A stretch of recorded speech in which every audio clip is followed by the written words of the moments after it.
Atenção, eu queria, meus queridos irmãos, já estamos no horário previsto, eu queria dar uma boa tarde a todos. Que Deus nos abençoe, nos ilumine, nos guarde, nesta tarde, hoje e sempre na nossa caminhada.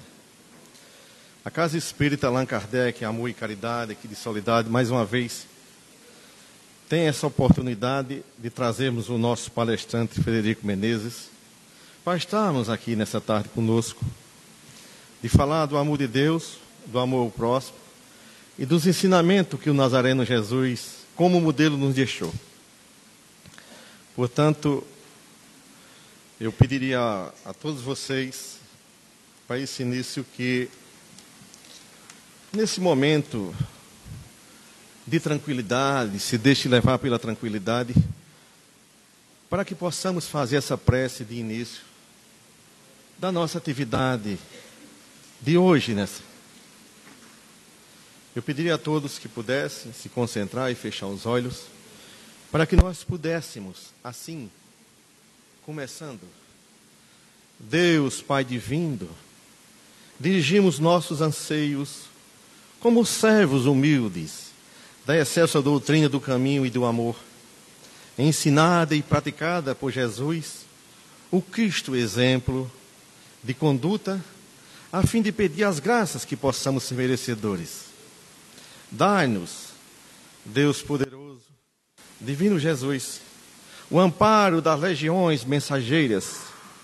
Envia o Pai divino à luz da verdade, para que, estribados na prática doutrinária, vinculada pelo Cristo modelo, possamos trabalhar na restauração do verdadeiro cristianismo, na trilha iniciática que conduz a nossa evolução espiritual. Deus, conceda a teus filhos a graça, para que, cheios de dons espirituais, mediúnico ou carisma, possa eles conhecer teus santos desígnios e também, com os sinais e prodígios daí decorrentes, possamos viver os verdadeiros ensinamentos evangélicos. Perdoa, Senhor, as nossas ignorâncias, as fraquezas de teus filhos ainda inconsistentes, negligentes e imponderados.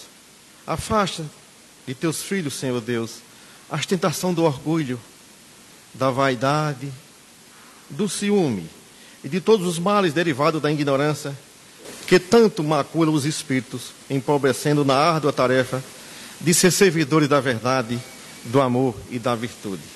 Inspira, Deus, teus filhos, Senhor, no sentido de conhecer a verdadeira prática do bem e amar cada vez mais o próximo. Pai Santo, infunde em teus filhos o sentimento de respeito às verdades eternas, perfeitas e imutáveis, para que, modificando a conduta, nós possamos transformar a terra em um mundo de paz e ventura, sem ignorância e sem erros, sem desespero e sem lágrimas, que assim seja. Então, meus irmãos, feito isso, nós agradecemos aqui o espaço cedido pela Câmara Municipal para nosso evento, na pessoa do seu presidente, Reginaldo. Agradecemos a todos, indistintamente, e em especial ao nosso Frederico Menezes, que já vem pela segunda vez a essa casa, a Soledade, trazer essas palavras de conforto e de carinho e de ternura, mostrando esse outro lado que para uns não conhece, da doutrina espírita, que fala de amor e caridade. Portanto, Fred, está com a palavra, esteja convidado para a sua palestra, e que Deus nos ilumine, os nossos guias espirituais, de daqui de Soledade e os seus, nossos, estejamos juntos nessa tarefa.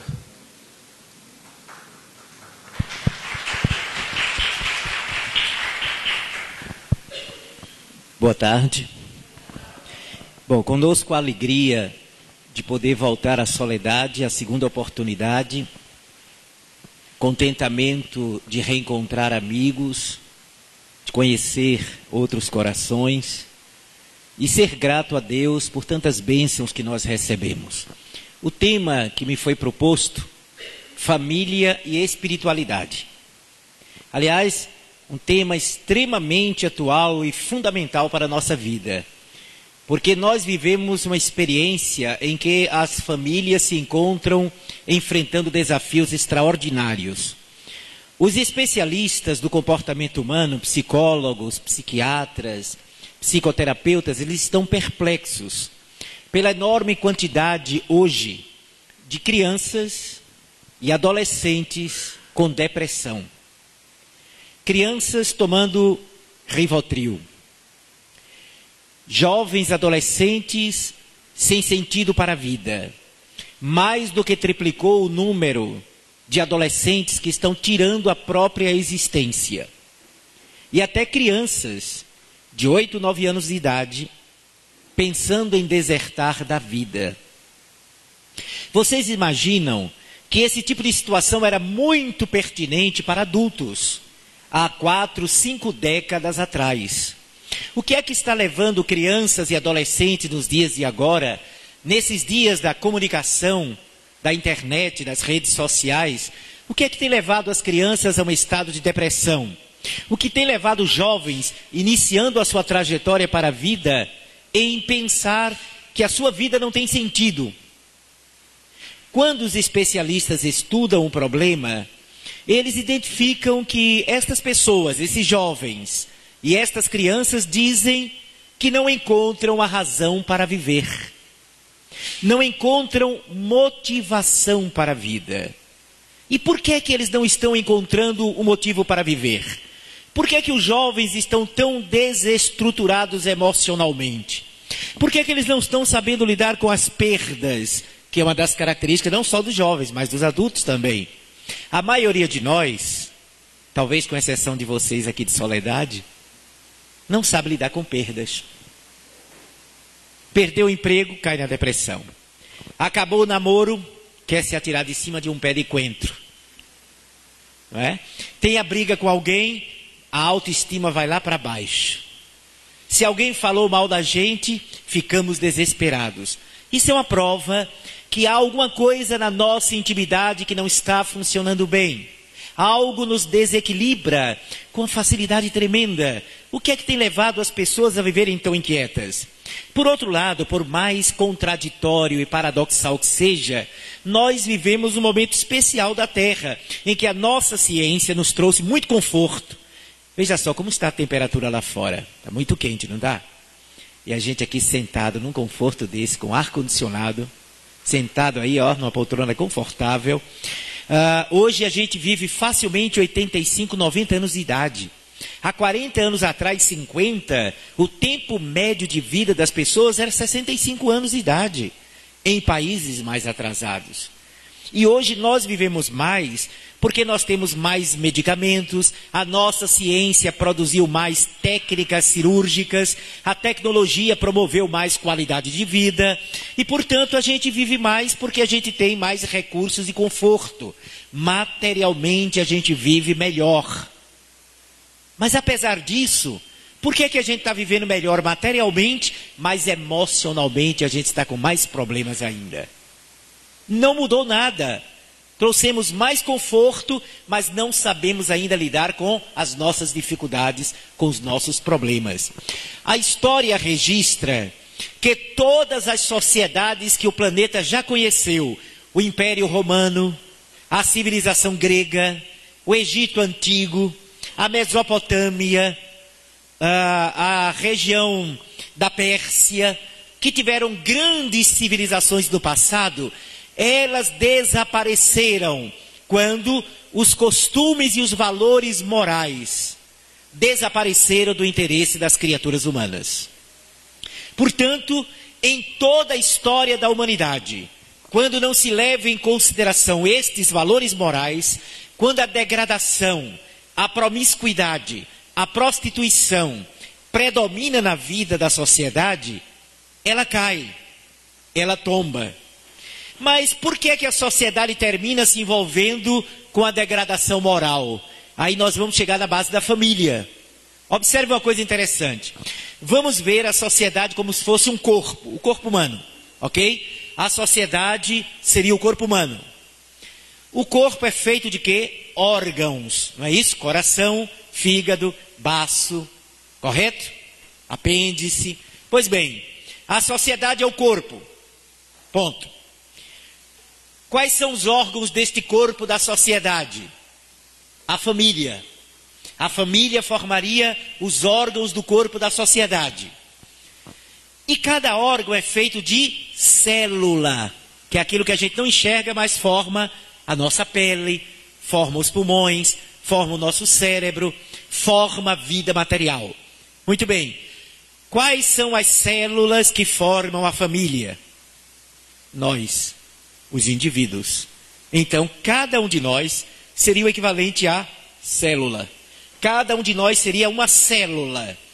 Se a sociedade está doente, é porque a família, que é o seu órgão, está enfermo. E a família, o órgão, está enfermo porque a célula está doente.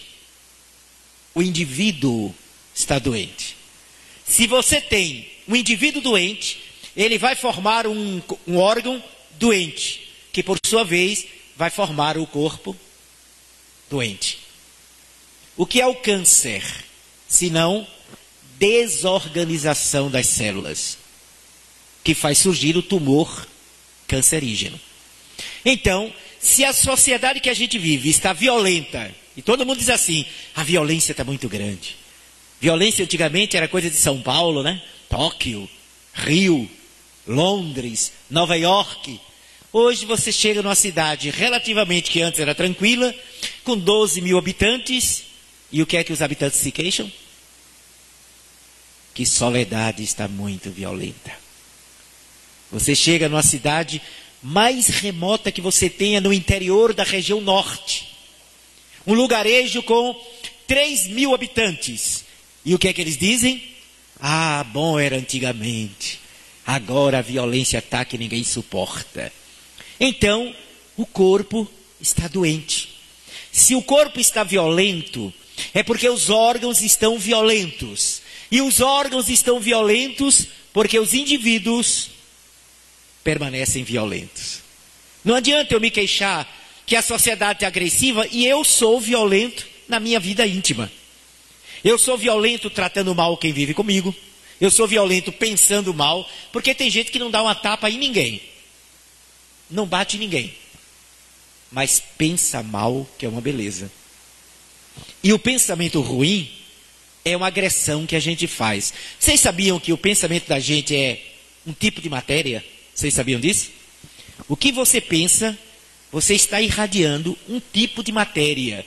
O espírito André Luiz, através da mediunidade do Chico Xavier, escreveu num livro dele chamado Evolução em Dois Mundos, dizendo que o nosso pensamento é matéria mental. O que a gente pensa, você irradia ondas de pensamento. Todo mundo aqui já ouviu falar de uma coisa chamada aura? Já ouviram? Quem já ouviu? Levante a mão, só para eu ver. 99,9%. Até os mortos levantaram a mão lá atrás. A aura é esse campo de energia que a gente tem em volta da gente. Todo mundo tem uma aura. Um médium vidente, olhando para ela, pode ver o campo de energia que envolve a nossa amiga. Olhar para ele, também pode ver um campo de energia. A aura muda de pessoa para pessoa, de acordo com o nível espiritual de cada um. E a aura se modifica de segundo a segundo, dependendo da natureza do seu pensamento e emoção. Você pode chegar feliz aqui. A sua aura, quem olhar, vai ver ela faiscante, luminosa, né? Linda. Mas se você não está gostando da palestra, esse cara está falando muita besteira aí. Aí a aura dela já ficou escura, negativa. Porque a aura é resultado do pensamento, sentimento, atitude que a gente tem. Pois bem, então nós temos a nossa aura, o nosso campo de energia.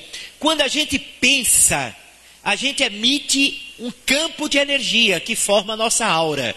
Se eu penso mal, se eu tenho pensamentos pessimistas, se eu penso negativamente, a minha aura será problemática. ela será formada por uma energia pesada. Quanto mais a nossa emoção e pensamento for negativo, as partículas que formam a nossa aura serão partículas pesadas. Quando a partícula é pesada, a aura é bem estreita com o corpo. É bem rente à pele da gente.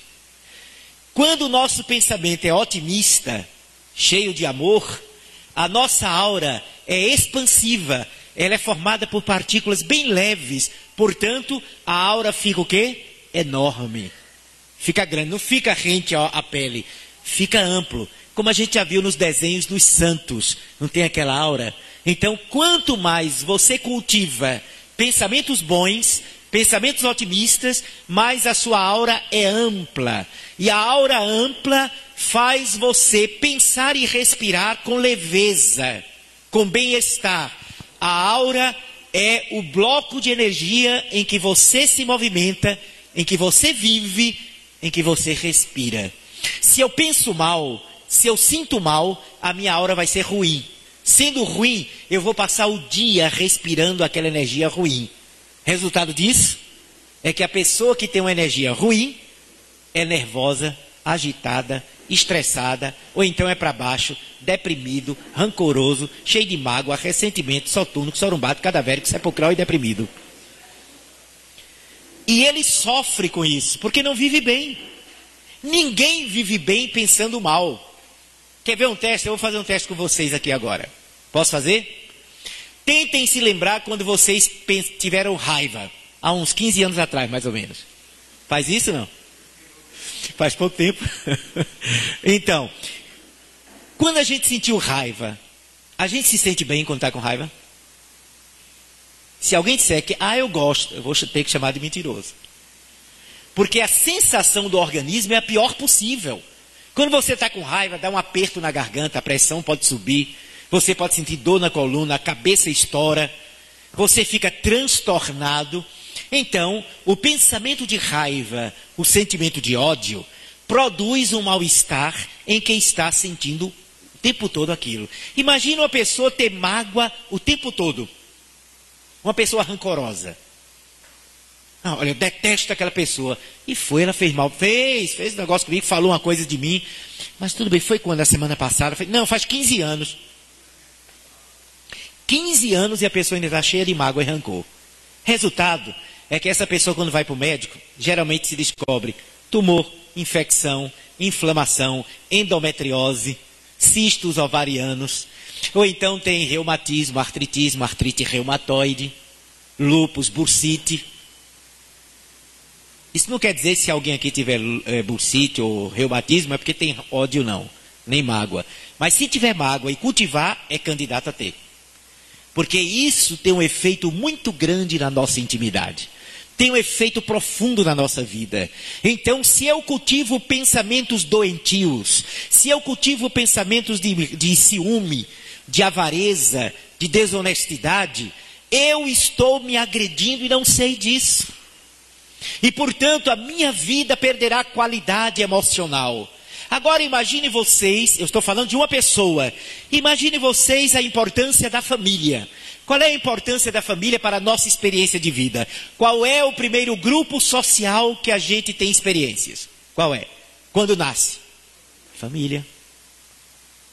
Nasceu, claro, é o hospital, mas depois você vai para casa. E ali começam as nossas experiências de relacionamento.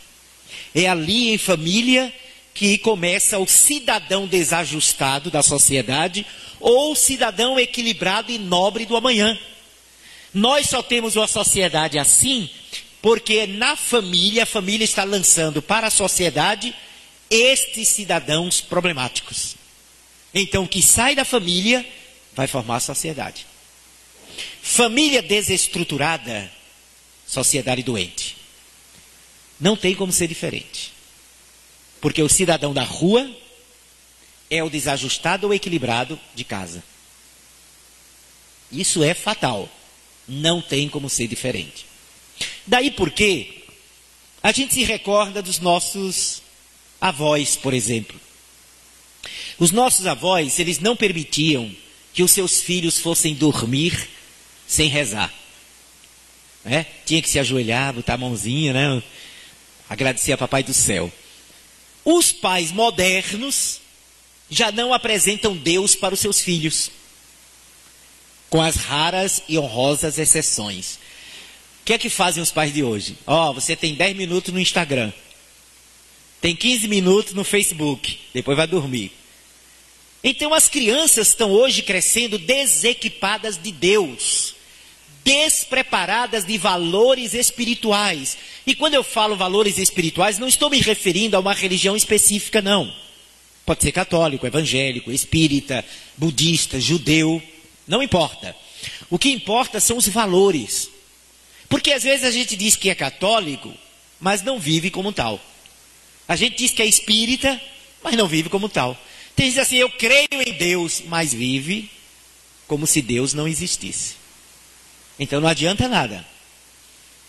As crianças estão, portanto, crescendo despreparados para a vida. E é isto que tem produzido tantas crianças com depressão. Porque elas estão convivendo com famílias que vivem se digladiando. Dentro de um lar onde a confusão impera. Onde as palavras de baixo calão se multiplicam. E as crianças, elas são ultrassensíveis ao ambiente da energia de um lugar. A criança, ela pode não ver os pais discutindo, mas elas captam quando os pais estão brigados. Elas sabem. Todos nós somos uma antena parabólica, mas a criança é uma antena mais sensível. A criança, ela tem um campo emocional ultrassensível. Então, quando ela percebe, ela capta que os pais estão brigados e brigando, pode observar, geralmente elas ficam tristes ou ficam nervosas, agressivas. Elas estão refletindo o campo psíquico da casa. Estão refletindo, essas crianças, a realidade energética dos adultos. Elas não sabem explicar por quê. Começam a ter pesadelos, começam a ter febre, aí a mãe e o pai levam para o médico examina tudo e diz, olha, não tem nada. E quando os médicos não acham nada, o que é que eles dizem que é? Uma virose. Não é isso? Não descobriram a causa, é uma virose. E às vezes não é virose coisa nenhuma. Simplesmente a criança está emocionalmente abalada. E isto altera o sistema imunológico da pessoa. Nossa defesa do corpo depende muito das nossas emoções. Com as crianças mais ainda. Então, se ela registra instabilidade da energia do lar, porque os pais estão brigados, porque os adultos são pessoas muitas vezes imorais, ou têm expressões de vida imoral, a criança vai registrar isso aí, em forma de sintomas de doença. E elas começam a chamar a atenção dos pais. É uma maneira que o corpo dela começa a apresentar para que os pais parem, revejam seus valores e cuidem dela. Mas se não tiver o cuidado com essa espiritualidade, como é que essa criança e esse jovem vai saber lidar com a vida? Se eles crescem sem nenhuma noção da beleza da existência do espírito, se eu me vejo apenas, enquanto adulto, como um corpo físico, sem parar para pensar que eu sou uma alma, que a minha experiência aqui no planeta é relativamente breve, porque passa rápido, né? Por mais que você viva 60 anos, 70 anos, a gente vai deixar isso aqui. E não só parte quem é mais vivido. Jovens também desencarnam. Jovens também morrem. Não é verdade?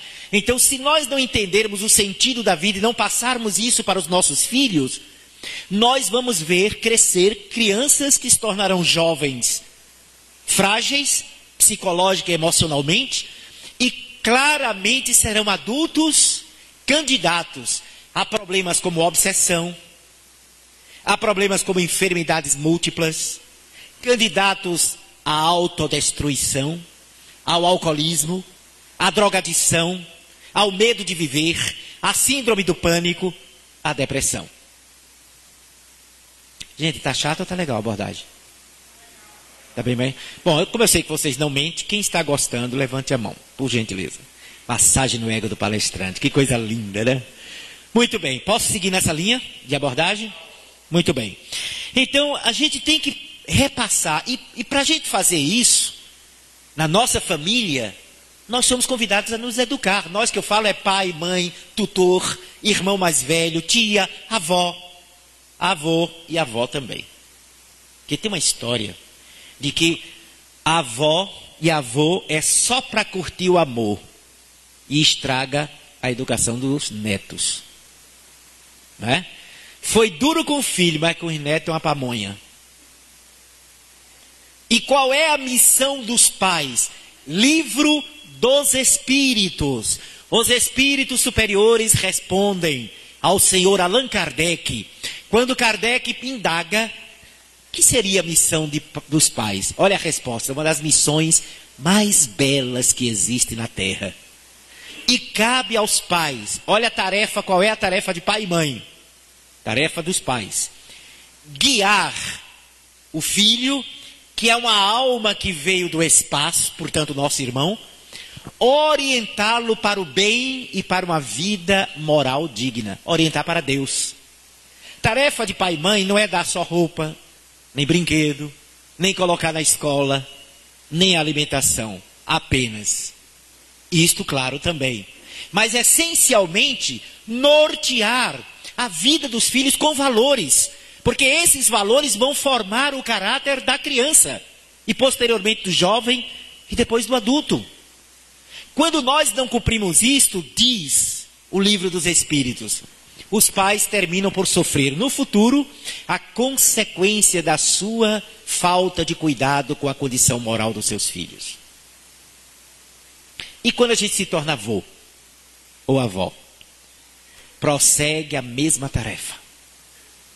Tarefa de avô e de avó não é só brincar com o filho, fazer com o neto e fazer o que ele quer, não. Porque toda contribuição que eu der para que aquele neto se perca no caminho, eu também vou responder. Se eu ajudar a amolecer o caráter do neto, eu também serei responsabilizado porque contribuí para o desgoverno deles. É uma reflexão importante para as pessoas que têm seus netinhos, né? É um ponto que a gente precisa pensar.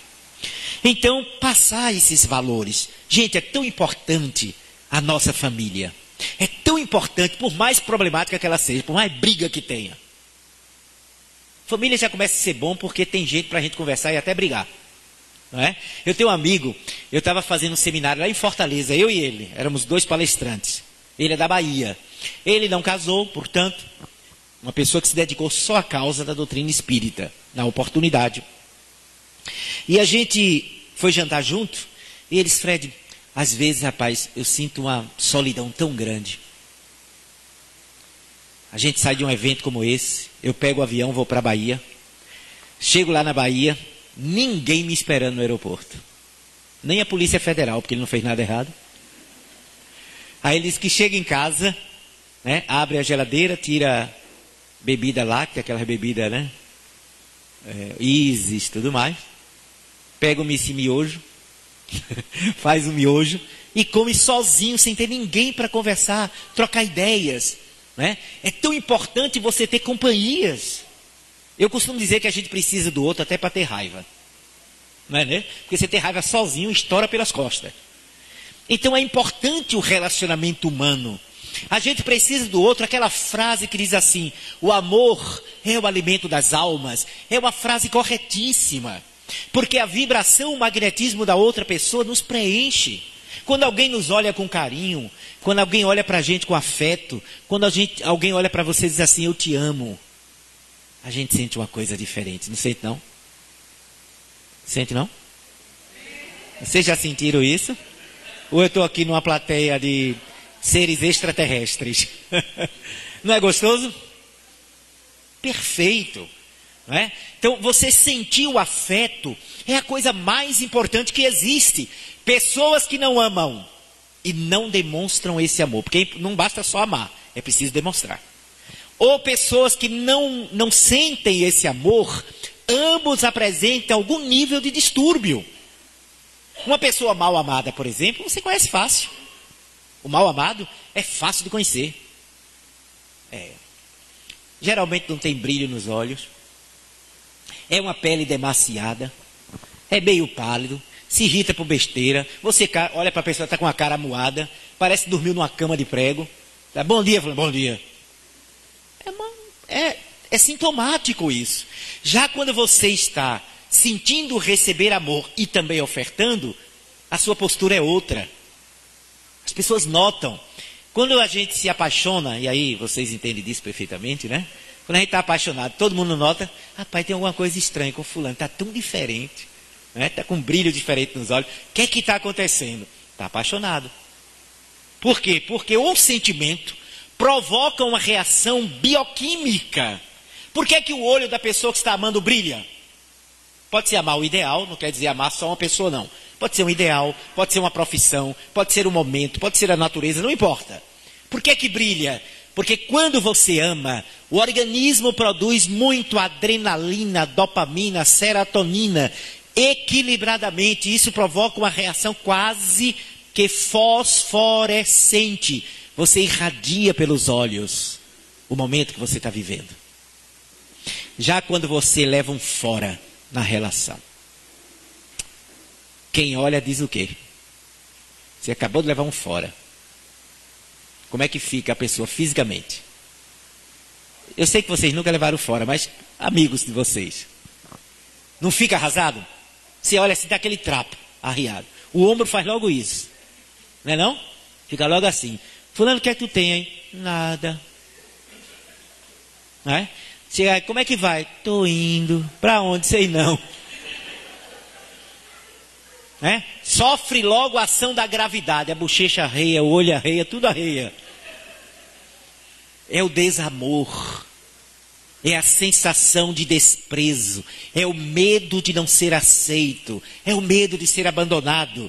Então nós precisamos das relações afetivas, das relações de amor. Quanta nossa vida poderia ser melhor se a gente expressasse dentro de casa esse afeto que a gente tem. Porque de tanto conviver, a gente se esquece de dizer para quem convive com a gente que a gente o ama. Se esquece de demonstrar. André Luiz Espírito, olha o que ele escreveu certa feita. Experimente utilizar com os de casa a mesma delicadeza e carinho que você usa com as visitas. Quando chega visita em casa, como é que a gente trata? Fulano, que bom que você veio. Às vezes é até hipocrisia, né? Nem queria que a pessoa chegasse, mas chegou. Aí beija de um lado, beija do outro. Senta aqui. Não sente nessa cadeira não, que está quebrada. Sente nessa. Né? Se fosse de casa, podia se esborrachar ali. Hã? É não? Sai, o que eu vou dizer agora não tem nada a ver com os meus anfitriões de hoje não, viu? Atenção. Sai uma salada de fruta que o dono nem sabia que tinha dentro de casa. É fantástico. É fantástico. Olha o que o Espírito André Luiz recomenda. Experimente utilizar com os de casa a mesma delicadeza, o mesmo afeto, o mesmo carinho que você usa com a visita. Se a gente fizesse mais isso dentro de casa, não haveriam tantos problemas dentro de um lar. E eis porque também, lamentavelmente, poucas pessoas sentem e sabem que tem um lar. A maioria tem casa. Casa é a estrutura física. Lar é a estrutura emocional e afetiva. Muita gente vai para casa. Poucos conseguem sentir que vai para o lar. Então é fundamental a afetividade na nossa experiência de vida. E a gente expressar. Eu tenho visto, eu já vi muita gente voltar do enterro do pai, da mãe, de um filho, já com depressão. Mas sabe por quê? Não foi só pelo desencarne da pessoa. Não. Foi pela autocondenação. A pessoa já volta dizendo assim, arrependida. Por que é que eu não demonstrei mais para ele ou ela o quanto o amava? Por que é que eu não disse mais? Por que é que eu não coloquei mais meu filho no colo? Por que é que eu não dialoguei mais com fulano? Por que é que eu não abracei mais? Às vezes a gente tem o pai e a mãe que a gente adora. Mas quantos anos não dizemos a eles que os amamos? Ah, mas eles sabem. Oh, triste. Quem é que não gosta de ouvir o outro dizer eu te amo? A pessoa sabe que ama, Mas não é bom de ouvir? Quem é aqui que gosta de ouvir o outro dizer assim, eu te amo? Levante a mão. Se eu pudesse, levantava os pés agora. Claro que é gostoso. E o que é que diz o Evangelho? Faça ao outro o que você gostaria que ele fizesse com você. Se eu gosto de ouvir, então por que eu não vou dizer a ela? Se é tão bom, se eu gosto, se ela me disser eu te amo, é claro que eu devo fazer a mesma coisa com ela, porque ela gosta também. Todo ser humano gosta de ouvir expressões de afeto e de carinho. Então, mesmo que você já ame, demonstre com exemplo, mas um dos exemplos é falar. A audição é uma das coisas mais importantes da nossa vida. Quando a gente está em certos momentos, a gente não gosta de ouvir música. Gostamos. Quando a gente está assim naquela paz que ouve os pássaros cantando, não é gostoso? Olha que coisa mais linda. Pássaro cantando. Quando a pessoa que a gente ama, que não via há muito tempo, a gente reencontra e a pessoa começa a cantar desafinado, mas a gente acha lindo.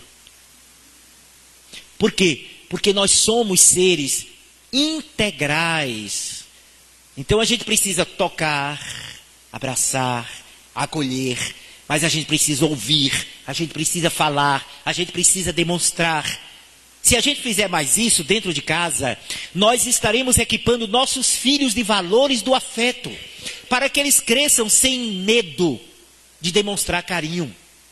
Quem demonstra carinho é mais rico de saúde.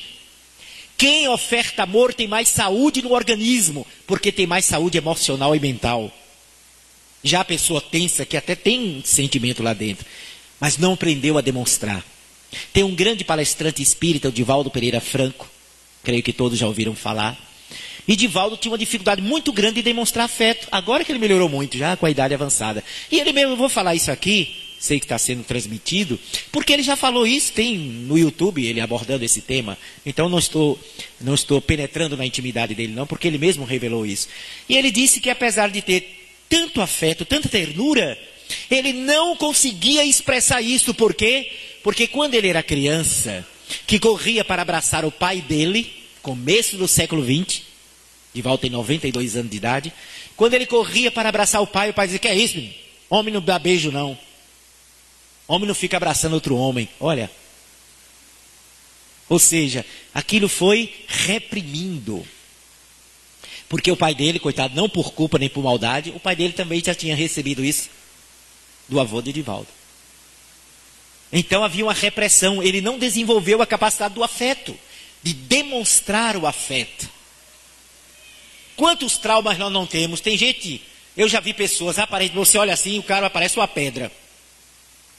Mas quando você começa, você chega até aquela alma, você vê o quanto sensível e cheio de sentimentos a pessoa é carregada. Impressionante. Valorizemos a nossa família, criando o hábito de Deus, da oração, da espiritualidade. Espiritualidade é valor moral. É mostrar à criança, por exemplo, desde criança, que ela deve valorizar o bem material que se tem, por mínimo que seja. E que ela não deve ser escravo daquilo que passa. A coisa que é mais importante é aquilo que vai ficar na alma da criatura. Quem ama diz não. Quem ama diz não. Pai e mãe que não aprende a dizer não, pode estar alimentando um ditador pequenininho. E ele vai crescer, e aí sim, a sociedade vai fazer o filho sofrer. Porque a sociedade não vai fazer todos os gostos daquele menino. Então quem ama diz não. Quem ama tem energia. Quem ama pode até mesmo dar o castigo. Se for necessário, dar o castigo. Por que não? Eu sou de uma família, aquelas famílias de muita gente. Lá em casa foram 10 filhos. Imagina. Hoje as meninas só querem ter um, né? Pergunta a qualquer jovem assim, tem filho? Não. Quantos filhos você quer? 3 meninas, 3 adolescentes. Quantos filhos você quer? 2 dizem 1. E uma diz assim, eu quero 2. As outras 2 olham, tu és doida, isso tudinho. 2. Tem alguém aqui de família de 10 filhos, 12? Quanto? 20? Sim? 9 irmãos. Ah, tudo bem. Entendi. Nem precisa entrar em detalhe. Já compreendi tudo. Então, gente, a nossa vida é tão importante, por que não valorizar isso? Reencarnar é tão difícil, né? Vocês pensam que reencarnar é fácil? Não é não. Antigamente era. Quando os espíritos precisavam vir para a Terra, a turma dizia assim, vai para o Nordeste. Corria todo mundo para lá. Vai para a Soledade. Pronto. Era 15 filhos. Lá no Cabo, minha cidade, onde eu nasci, tinha um pastor, pessoa maravilhosa, 24 filhos. 24, da mesma mulher. 24 filhos. Imagina. Hoje a mulher para engravidar, meu Deus do céu, é uma mão de obra.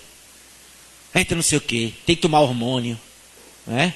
É endometriose, está com policisto. A mulher de antigamente dizia assim, vamos ter um filho, já engravidava. Rapidamente, elas eram férteis, com uma facilidade tremenda. Eu não sei se é alimentação, sei o que é. As mulheres têm mais dificuldades hoje para esse tipo de processo. Claro que tem também o outro lado, planejamento familiar, que é uma conquista da sociedade. Os anticoncepcionais, os contraceptivos, são conquistas. É melhor prevenir do que depois que gerar, tirar. Aí a doutrina espírita é contrário. Matar o feto, não. Mas voltamos à valorização. Eu venho dessa família de muita gente. Gente, eu me lembro, minha mãe, meu pai era um gentleman. Sabe aquela figura, parecia que estava sempre de smoking? Uma delicadeza, amoroso. Minha mãe também era amorosa, mas ela era a braba da história. Quando os filhos aprontavam, quem dava a lapada era minha mãe. Ela era ajudada por um psicólogo que tínhamos lá em casa. Era uma tabica de goiabeira. Chega, brilhava. Lá na época não entrava o estatuto do adolescente, da criança e do adolescente, não. Imagina, 9 homens e uma menina. E aí os 9 homens iam jogar futebol. A minha casa que eu morava era um sítio praticamente, era dentro da cidade, mas tinha um quintal enorme. E tinha um campinho de futebol. Imagina, cada irmão convidando amigos para jogar bola. Então era um torneio, um monte de homem lá. E onde tem um monte de homem jogando bola, tem briga. Tem discussão. Algum momento vai acontecer alguma coisa. Aí começava aquele bate-boca, gritando aquela... Minha mãe chegava na porta do quintal. Que é isso aí? Aí todo mundo parava. Quem foi que começou isso? Às vezes ficava, foi ele, um acusando o outro.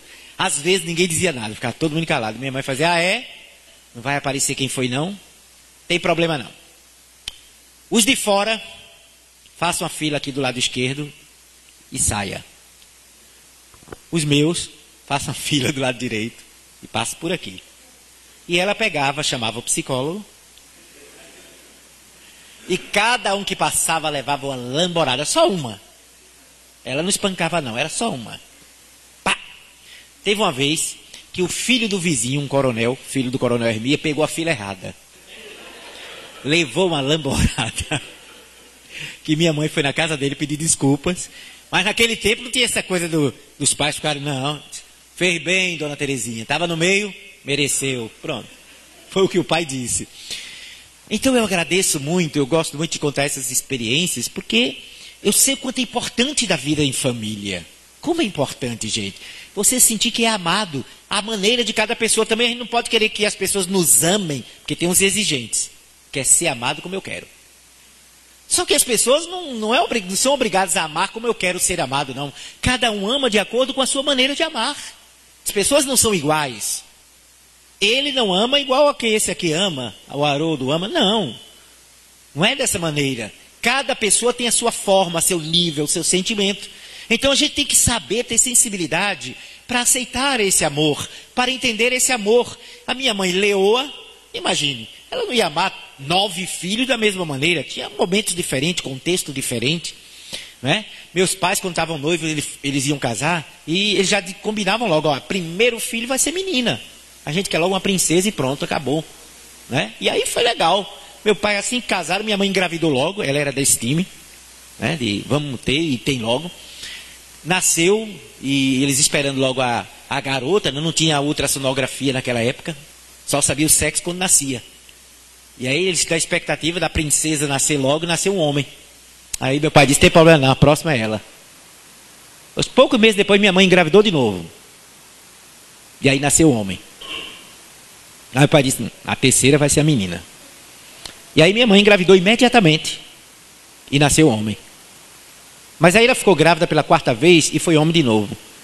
Mas quando foi na 5ª gravidez também foi homem. Mas na 6ª foi homem de novo. Não é que na 7ª nasceu homem, mas no 8º foi homem.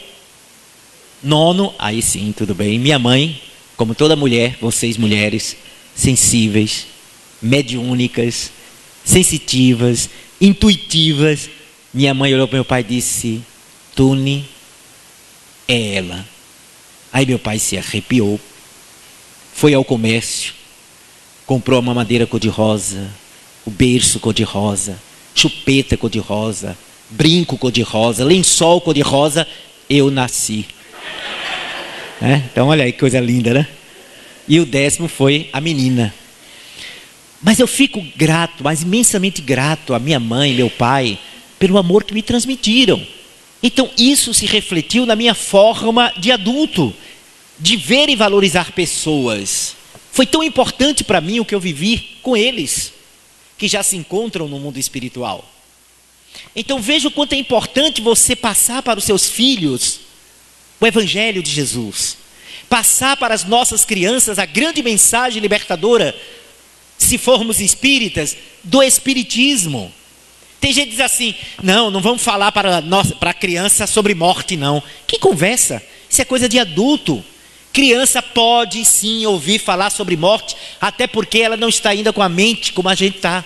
Para ela é natural. Se a criança crescer entendendo que não existe morte, que a morte é apenas a criatura deixar o corpo e continuar a sua existência no mundo espiritual, ela vai crescer com a consciência plena desse fato. Criança está preparado, é um terreno preparado para novas informações. Se você injeta nela conceito moral, ela aprende e cresce com aquele valor moral. Agora, para educar, eu preciso me educar. Pai e mãe só educa se educando também. Eis o grande desafio. Como educar os filhos da atualidade? Muitos se perguntam: como educar? Proibindo certas coisas? Não é questão só de proibir. Por exemplo, é regular. Criança que passa o dia todinho, o tempo todo na internet. A internet é maravilhosa, tem coisas boas, mas tem coisa muito desarrumada, depende do uso. Eu estava no shopping Recife, certa feita, tinha ido almoçar lá. Final de ano, super lotado, pessoal comprando, fazendo compras de Natal. E no meio daquela confusão, gente até sair pelo ladrão, lá vem uma garota, eu acho que tinha 14 para 15 anos, de cabeça baixa, com aquele dedinho nervoso. O tempo todo, né? Que não fica assim, né? O tempo todo assim, no celular. E de cabeça baixa. E eu disse: meu Deus, no meio dessa gente todinha, tanto ser humano em volta, e aquela garota só voltada para o celular. E eu olhando, lá vinha ela andando. Não levantava a cabeça. E aquilo me deu uma coisa. Eu digo: eu não presto. Eu resolvi ficar na frente dela para ela bater em mim. E eu dizer: minha filha, pare um pouquinho com o celular. Você acabou de esbarrar num ser humano, nem viu como é que eu sou. Eu ia brincar com ela. E fiquei. E lá vinha ela, com o dedo nervoso. E eu disse: lá vem. Eu acho que essas crianças de hoje, jovens, são ETs. São mutantes. Por quê? Lá vem ela de cabeça baixa, eu parado, né? Ela vai bater. Quando ela chegou pertinho de mim, ela desviou. Por isso que eu acho que ela tem antena, alguma coisa. Como é que ela me viu ali? É impressionante. Mas já estão habituados a voltar-se, a se guiarem pelos sentidos voltados para a tela. Vai dormir, se você abrir a porta do quarto, não se acha estranho não. Se abrir de 1h da manhã, está lá, assistindo alguma coisa. E isso age sobre o cérebro da criança e do jovem, do adolescente, age. Já há estudos que comprovam isso. Tem uma ação muito vigorosa, por isso que tem muito jovem que não está dormindo direito, com insônia, com sono leve, porque é excesso de navegar nas redes. Não tem um limite. Então é importante a gente colocar os limites, colocar valor, fazer a criança acostumar-se a ter. Por que não escolher um dia na semana para fazer o Evangelho no nosso lar? Juntar a família para estudar o Evangelho, em 20 minutos que seja apenas, mas que toda semana, um dia na semana pelo menos, a família se reúna para ver a vida com a ótica da espiritualidade, com a ótica da imortalidade da alma, com a certeza de que a nossa vida, ela é rica e é bela, é perene e é grandiosa para a nossa existência. Passar esses valores para essas criaturas. Mas para isso eu preciso também comprar a ideia. Eu preciso comprar a ideia. Como é que eu vou dizer para meu filho assim? Nunca minta para mim. E daqui a semana seguinte eu digo para o meu filho, ó, se fulano chegar aqui, diga que não estou não. É para mentir ou não é para mentir? Como é que eu posso dizer para meu filho, olha, não seja uma pessoa agressiva não. Não trate mal os outros não. 2 dias depois ele me vê tratando mal e sendo agressivo com a mãe dele, ou com o pai, ou com o irmão, ou com um amigo. Para educar, somos convidados a nos educar. Não é virar anjo não, que a gente está longe disso. Todos nós temos defeitos. Não existe pai e mãe perfeitos. Não existe. Todo pai que quer ser excessivamente perfeito termina em neurose. Por quê? Porque o filho vai crescer, quando o filho é pequenininho, ele não vê os defeitões, só vê o lado bom. Mas quando ele crescer, ele vai começar a observar que o pai não é o super-herói que ele pensava que era. A mãe não é a Mulher Maravilha. É um ser humano. E os filhos não querem super-heróis. Os filhos, eles adoram saber que seus pais são humanos. Agora, eles acham maravilhoso quando eles percebem que os pais se esforçam para serem pessoas decentes. Se esforçam para corrigir os próprios erros. E isso serve muito mais para eles do que um jogo de aparência. Fazer de conta que a gente não erra. Isso não é importante para o jovem, nem para a criança. Então, meus amigos, a nossa mensagem desta tarde é que a gente pode contribuir para o mundo melhor a partir do cuidado e do zelo que a gente deve ter com a nossa família. A partir de viver dentro de casa a espiritualidade, viver valores morais, implementar esta convicção, fazer nossos filhos entender por que eu acho importante a pessoa ser honesta. Todo mundo está escandalizado, por exemplo, com governantes com problemas de corrupção. Claro, quem não está? Causam indignidade. Mas a gente tem que parar para pensar o seguinte: a gente começa a mudar essa realidade quando a gente começa a demonstrar na prática que a gente não concorda com aquilo. Exemplo, vou dirigindo, aí o policial rodoviário federal manda eu parar, encostar.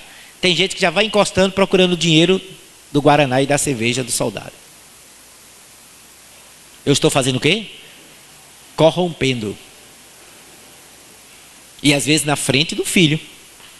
Outro exemplo que a gente adora, é muito normal, isso é comum. Você chega num banco, eu não sei como é aqui, se o Banco do Brasil tem muita gente, aqui eu não sei. Você chega num banco, daquele que é abarrotado, aí você entra para pagar um boleto, já entra olhando quem naquela fila gigantesca, lá na frente você conhece. Para chegar e pedir, fulano, paga para mim aí. Aparentemente, gente, eu não vou ser aqui Caxias, não. É uma bobagem. Mas se a gente parar um pouquinho para pensar o seguinte: quem está ali na fila desde cedo?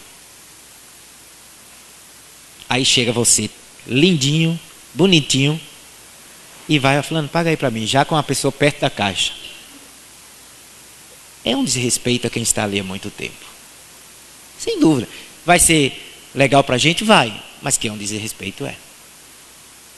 E não é falta de caridade se alguém vier e dizer, fulano, não faz isso não. É tão chato. Olha para trás. Eu sei que pode parecer exagerado, mas começa nesses exemplos. Não é? É aquele jeitinho brasileiro. Ah, fulano está ali. Vou pedir a ela. Poxa, fica na fila. Espera o teu momento. Todo mundo não está esperando. Por que eu não posso esperar? E tem mais. Fique na fila. Se alguém lá na frente lhe conhecer, olhar para trás. Fred, traz aqui. Eu tenho a coragem de dizer, não, está tudo certo, obrigado. Porque se me chamar e eu for, eu estou tirando proveito do mesmo jeito. Começa por coisas pequeninas. O exemplo começa ali. Aí eu tenho moral para dizer, ó, não concordo que a pessoa haja dessa maneira. Eu não concordo que o médico seja mercenário. Eu não concordo com advogados de porta de cadeia. Eu não concordo com político ladrão.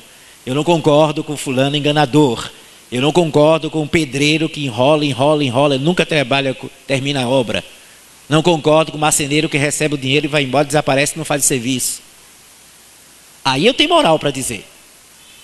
Mas se eu fiz coisas que não devia e vou cobrar, como é que eu vou cobrar isso aí? Eu preciso primeiro construir um exemplo para que a coletividade, a sociedade se torne bem melhor. Se torne bem melhor. É essa a postura. Me permita só o último parentezinho. É o seguinte. Posso falar um minutinho mais? Então vê lá. No tempo que a gente está vendo que é campanha eleitoral, esses negócios, vê só. É muito interessante. Eu acho uma coisa tão... A gente aprende tanto vendo os dois lados, né, da moeda. Ai, não, fulano, aquele candidato é violento, prega a violência. Ah, você não vai votar naquele. Não, aquilo ali aquele é um homem, isso. Eu nunca vi tanto ódio para falar de quem prega o ódio. Não é interessante a contradição? Aí o outro que defende aquele que dizia que pregava o ódio. Aquele ali é um não sei o que. E nunca vi tanto desequilíbrio e tanto ódio para falar do adversário. Ué, quem é o quê? Vocês estão entendendo a minha colocação? Eu estou mostrando os dois lados. Eu não estou nenhum lado, não. Eu estou mostrando como a gente às vezes é incoerente. A gente larga a lenha no outro, mas tem aquela mesma postura. O melhor é serenidade, equilíbrio, faz análise e toma atitude como qualquer cidadão deve tomar. Da melhor forma que achar conveniente. Para a gente não se desequilibrar. Estou vendo tanta gente desequilibrada, meu Deus. Gente que era amiga brigando com o outro, porque um é PT, o outro é PSL. Brigando, aí deixa aquela amizade. Eu digo, meu Deus do céu. Aonde nós estamos emocionalmente? Vamos olhar as coisas com seriedade, com equilíbrio, com elevação de valores e tomar cada um a sua posição. Agora pegue isso aí e traga para a família, para a nossa relação familiar. Quantas vezes a gente termina pisando na bola e prejudicando, criando um ambiente ruim. Basta às vezes você pedir desculpas e tudo muda dentro de casa. Mas não, a gente fica cada um querendo ter razão. Por que as brigas elas crescem muito dentro de casa? Porque todo mundo quer ter razão. Todo mundo quer ganhar uma briga. Mas a gente às vezes não pensa em amenizar o ambiente dentro de casa. E para encerrar, um companheiro nosso que eu fui praticamente um padrinho do coração. 2 jovens da mocidade espírita do centro que eu fazia parte. E eles eram um amor lindo. Sabe aquele casal que quando você olhava, estavam os dois, um olhando para o outro. Coisa mais linda do mundo. Casaram-se. Depois casaram, 1 ano e pouco depois começaram a briga. Era a briga de... Eu era o confidente dele, né? Ele desabafava comigo. Eu tinha mais amizade com ele. E era briga. Teve um dia que eu, depois de 6 meses de confusão, eu chamei ele assim, falando, você ainda gosta de sua esposa? Ele olhou para mim e disse, Fred, eu adoro aquela miserável. Aí disse, então faça o seguinte, chegue em casa, segure na mão dela, olhe nos olhos dela e diga, fulana, eu te amo, você é muito importante na minha vida. Aí ele disse, mas ela já sabe disso. Diga, triste, não estão brigando muito? Ela sabe, mas estão brigando, e aí? Haja, faça, mude o padrão, modifique a ambiência, atitude. Nós precisamos de atitude para mudar o nosso caminho. A gente fica se queixando muito, mas não faz nada para mudar a coisa. A gente reclama, mas não para analisar o que é que eu posso fazer para modificar esse mecanismo. Viver a mensagem da humildade e da simplicidade dentro do lar, na convivência, é fundamental para que a gente supere as próprias limitações e a gente sinta a beleza da presença de Deus na nossa família, a riqueza do Evangelho de Jesus na nossa relação familiar e a importância da paz, da serenidade, da harmonia que esta experiência nos traz, capaz de nos fazer vencer todos os obstáculos da estrada e jamais pensar em desistir da vida. Muito obrigado. Deus abençoe a todos e luz no caminho. Me permitam rapidamente, enquanto nosso amigo que vai... me permita rapidamente, aonde eu vou, nós temos vários trabalhos sociais lá em Pernambuco, e aonde a gente vai, a gente sempre leva nossas produções, obras. Dessa vez eu trouxe o novo livro do Espírito Marta, que é esse aqui, ó, Ajuda-te. Na verdade, é reedição. Esse livro foi publicado por uma editora lá de São Paulo, há muitos anos atrás, teve várias edições. E agora eu estou relançando. Só para vocês terem aquele livrinho de bolso, que você pode botar nessas bolsas das mulheres que parece uma arca de Noé. Cabe tudo dentro. Ou então, ó, bota aqui no bolso, legal. Bota aí, você onde tiver. Aí você vai, abre. Onde você abrir, cai uma mensagem linda. Apego. Aí você vai, abre. Autoestima. Aí você vai adiante, abre mais um aqui e tem Como Deus te ouve. É uma mensagem de autoajuda. O título é Ajuda-te. Baseado naquela passagem, Ajuda-te e o céu te ajudará. É da minha mentora espiritual, livro que eu psicografei.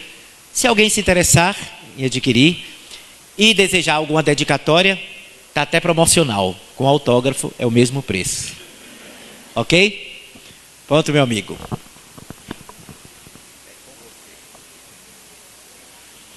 Meus queridos irmãos, mais uma vez agradecemos a você, Fred, mais essa oportunidade de estarmos aqui, onde traz essa palavra de conforto, de carinho, de afeto, a família, esse núcleo familiar, que é uma coisa de Deus.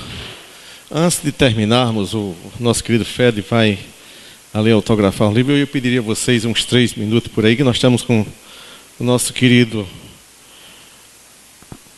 de Campina Grande aqui, do Fraternidade Sem Fronteiras, e Romero vem dizer poucas palavras aqui sobre esse trabalho que está sendo feito em Campina Grande, de muita valia e muito nobre. Romero, por favor, vem aqui, que dá tempo para você falar aqui, deixar a sua notícia.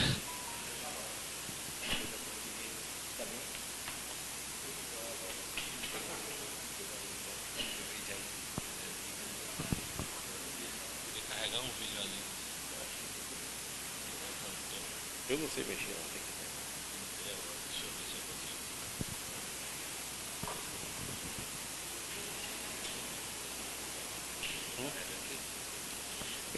Ele vai fazer um ajuste aqui no equipamento, enquanto dirige essa informação de extrema valia desse trabalho feito em Campina Grande, no Nordeste e no Brasil, feito aqui em Campina Grande por esses abnegados irmãos.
Alô, alô.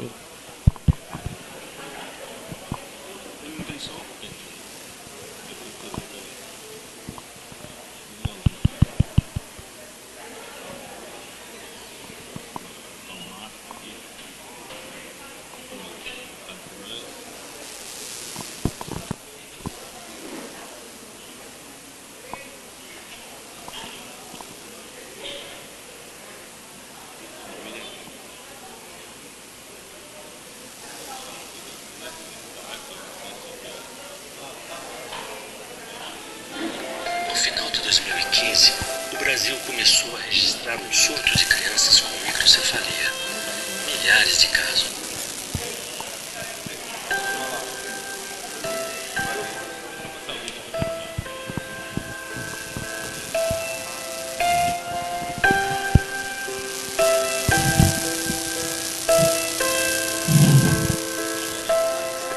No final de 2015, o Brasil começou a registrar um surto de crianças com microcefalia. Milhares de casos. A médica Adriana Mello, pesquisadora, descobriu que muitos deles estavam relacionados ao Zika vírus, contraído pelas mães durante a gravidez. As pesquisas comprovam também que quando a criança recebe o tratamento adequado, aumenta muito a chance de reduzir as complicações. Em alguns casos, pode chegar a um desenvolvimento quase normal. Catarina Maria é um exemplo disso. Ela foi estimulada com atividade de fisioterapia todos os dias. A mãe de Catarina é fisioterapeuta e participou diretamente do tratamento da filha. Hoje ela está com 1 ano e 5 meses e foi de grande importância por eu ser fisioterapeuta e começar o estímulo com ela desde o 4º dia. Mas o tratamento é de alto custo e o SUS oferece apenas 2 sessões de fisioterapia por semana. Estamos formando um movimento de amor para ajudar no tratamento de crianças com microcefalia no Nordeste do Brasil.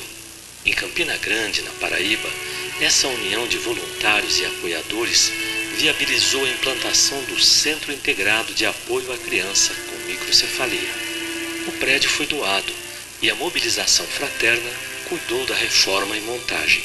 É um espaço preparado para dar às crianças o tratamento que precisam.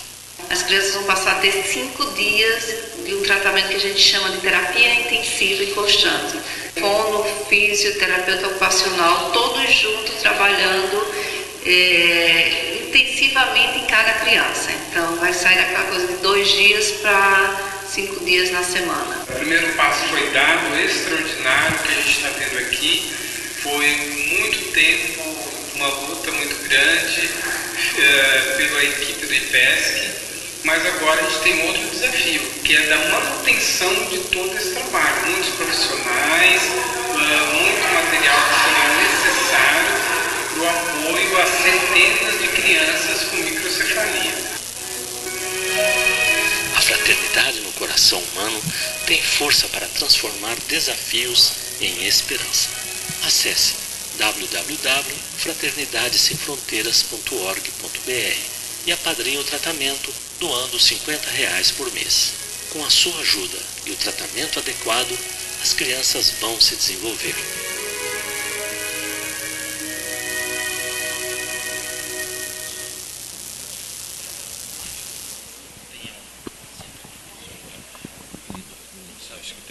Boa tarde a todos.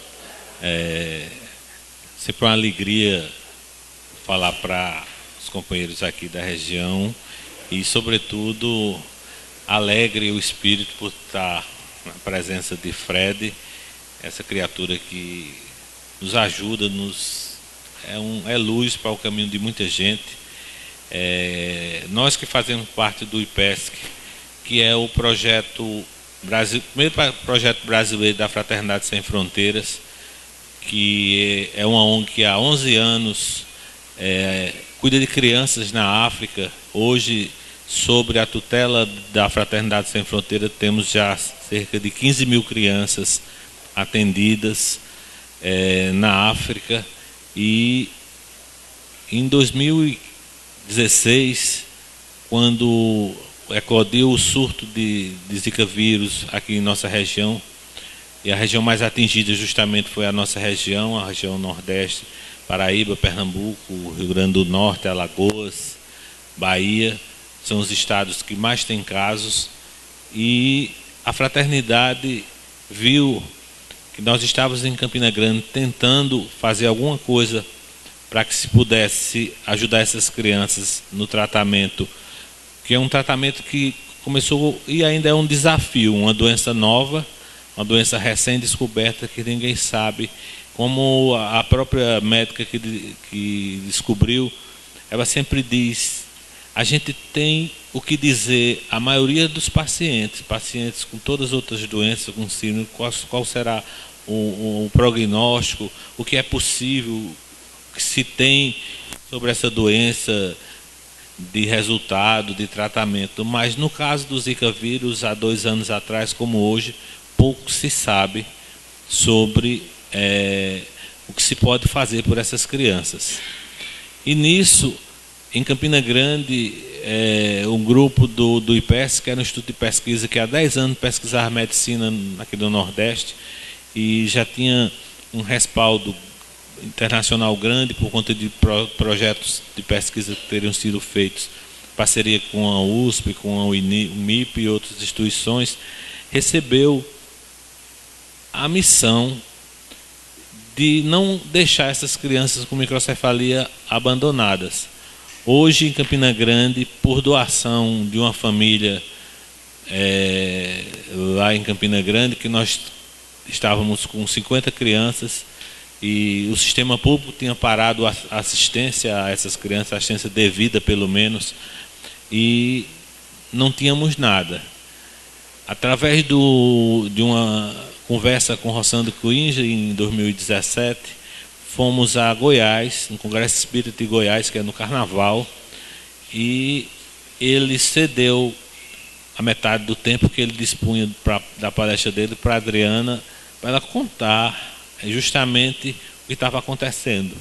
Que ela tinha uma doença que tinha sido descoberta por ela, tinha centenas de crianças para serem atendidas, e nós não tínhamos sequer amparo, nem institucional, governamental, nem tínhamos meios de fazer o acompanhamento e ver o que é possível para a gente melhorar o atendimento a essas crianças e atendê-las como devem. Durante esse congresso, nós conseguimos doações da comunidade espírita lá de Goiás, e quando voltamos, pretendíamos alugar uma casa e fazer pelo menos uma associação para que a gente pudesse cobrar do poder público o tratamento adequado para essas crianças, mas isso não veio. E fomos procurados por uma família do médico lá do Recife que tinha falecido, e eles tinham uma grande casa em Campina Grande, e nos procurou assim de uma hora para outra, a providência, né, como a gente chama, e doaram a casa onde a gente montou o IPESC. Hoje o IPESC atende 142 crianças de vários estados do Brasil, a Paraíba, de Alagoas, do Rio Grande do Norte, da Bahia, temos do Amazonas, recebemos de Minas Gerais agora. Inclusive o Ministério da Saúde não tinha detectado, não havia, segundo os relatos, nenhum caso de criança com microcefalia por Zika vírus no estado de Minas Gerais. Temos 17 já descobertos, quer dizer, subnotificados, como a gente chama. E lá em Campina Grande estamos fazendo já o primeiro ano de um tratamento. Fomos buscar nos melhores centros do mundo a melhor técnica, o que há de científico que poderia tratar essas crianças. Estamos conseguindo um protocolo de tratamento que hoje é porque o tempo é exíguo, eu ia apresentar para vocês os resultados, mas nós temos, por exemplo, a paciente número 2 do mundo, que foi descoberta como portadora da síndrome Zika congênita, que é aqui de Juazeirinho, aqui perto. Ela, ao contrário do que eu escutei tem um cientista chamado Gustavo Mellinger, ele é titular da Universidade de Tel Aviv, é o presidente da Associação Internacional de Ultrassom. Ele fez, ainda intraútero, uma ressonância de Catarina Maria, que é essa criança que eu relato aqui de Juazeirinho, e ele disse aos pais, que muita gente aqui deve conhecer Conceição, e Mário, que ele é professor aqui em Juazeirinho, disse: essa criança não vai sentir o toque da mão de vocês. No meu país, ela não nasceria. Ao contrário do que os cientistas pensavam, Catarina Maria hoje está andando. Catarina Maria está na escola. Ela tem alguns déficits, ela tem déficit neurológico, e a ciência não explica como é que ela chegou até onde chega hoje. E isso foi devido a quê? O médico, ao cientista e à sociedade não desistir das pessoas. Não achar que uma criança sequelada tem que ficar jogada num leito lá e que não cabe ao Estado, como eu falo o Estado, não ao Estado da Paraíba, nem à Prefeitura daqui, nem eu falo o Estado, o poder público em geral, investir nessas crianças. Porque o trabalho que se faz hoje no IPESC é um trabalho que estamos criando um protocolo mundial de tratamento para pessoas e crianças com sequelas neuronais, que possa ser, que serve para o Zika vírus, mas serve para a hipóxia e para qualquer outra criança sequelada que a gente às vezes tem jogada num berço, que vai ser aquela criança num leito por resto da vida. Por quê? Porque a sociedade esqueceu de que ela poderia ser tratada. Esse é o trabalho que começou em Campina Grande e que hoje a gente está pedindo o apoio de todos, pedindo que as pessoas acessem um site chamado Fraternidade Sem Fronteiras. É www.fraternidadesemfronteiras.org.br. Lá tem os detalhes dos trabalhos, não só dos trabalhos feitos no Brasil, que nós hoje temos 4 projetos brasileiros da Fraternidade Sem Fronteiras e alguns outros da África, e que, no que puderem, ajudar esse projeto, porque a partir do próximo ano, em parceria com as universidades que fazem parte do sistema IPESC, nós estamos fechando um protocolo científico, comprovando cientificamente que a criança com sequela, como foi Catarina, que teve a sorte da mãe ser fisioterapeuta. Catarina não é uma criança que é melhor do que as milhares de crianças sequeladas de Zika vírus que tem no Brasil, são mais de 4.000. A diferença dela é que a mãe é a fisioterapeuta. A partir do 4º dia de nascido, ela recebia fisioterapia diariamente e recebe até hoje. Até o ponto onde Conceição disse: olha, daqui para frente eu não estou vendo ela desenvolver porque ela tinha graduação. Através do IPESC, ela hoje fez pós-graduação pelo sistema Bobot, fez especialização em Bobot, fez Pediasuite básico, Pediasuite avançado, e Catarina segue sendo tratado. E a própria Conceição hoje nos ajuda como voluntária lá no nosso projeto, atende 2 dias crianças essas crianças que vêm de todos esses estados. Então, é o convite para a gente transformar o aprendizado do Evangelho, qualquer um de qualquer denominação. A Fraternidade Sem Fronteira, ela é abraçada muito pela comunidade espírita, mas não é uma entidade espírita, é uma entidade que quer pessoas que tenham fraternidade no coração e que possam, de qualquer forma, ajudar nos projetos que ela apresenta. Essa semana mesmo, no congresso no Rio, o presidente Wagner me disse: o que mais me impressiona na fraternidade, que foi ele que fundou, é que eu chego numa cidade e tem gente fazendo trabalhos em nome da Fraternidade Sem Fronteiras, se reunindo para juntar doações, alimentos, roupa, fazendo um bazar e entregando para os projetos da fraternidade. Essas pessoas sequer a fraternidade sabe, tem contato. Na realidade, essa é a função da fraternidade: despertar nas pessoas a solidariedade, a fraternidade e, com isso, ajudar ao máximo de pessoas possíveis.